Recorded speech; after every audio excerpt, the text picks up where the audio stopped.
ఈ లోకము నాకు శాశ్వతము కాదు.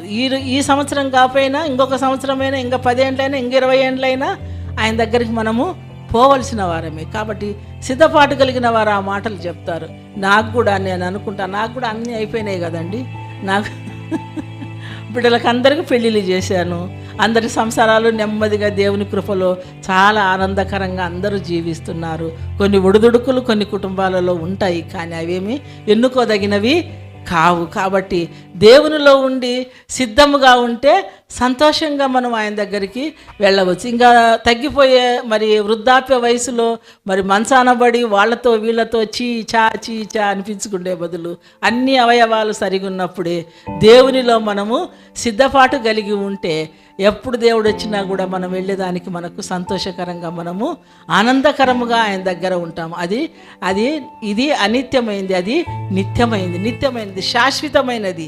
ఇంకా అక్కడ ఉండే సంతోషము నిజంగా వాక్యం చదివితే నిజంగా అక్కడికి వెళ్ళిపోవాలని ఆశ ఉంటుంది. వాక్యం చదవకపోయి అలాగే ఉంటే ఇంకా ఉండాలా, అది చంపాయాలా, ఇది చంపాయాలా, అటు చేయాలా, ఇటు చేయాలన్న ఉద్దేశాలే ఉంటాయి. కానీ వాక్యం చదివిన తర్వాత ఇంకా అక్కడికే పోతే బాగుంటుంది కదా. ఆడ ఏమి పండ్లు కొరికేది, వేదనలు ఏమీ కూడా లేవు కదా. ఎప్పుడు కూడా సూర్యుడు ఉండడు, చంద్రుడు ఉండడు, ఆయనే వెలుగై ఉంటాడు.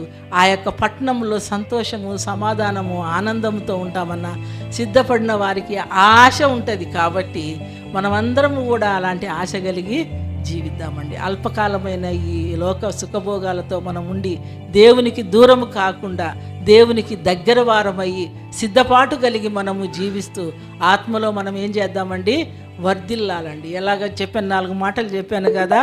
క్రీస్తులో ఎదుగుటలో వర్ధిల్లాలా, ప్రేమలో వర్ధిల్లాలా, వాక్యములో వర్ధిల్లాలా, సంపూర్ణ మగుటకులో వర్ధిల్లాలా, వాక్యములో వర్ధిల్లాలా, సంపూర్ణ మగుటకు సాగి పోవాలా.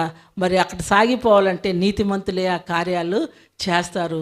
మరి మనం ఈ మందిరంలో ఉంటే మనం వర్ధిల్లుతాము, మందిర ఆవరణంలో ఉంటే మనము ఏమవుతామండి, వర్ధిల్లుతాము. మరి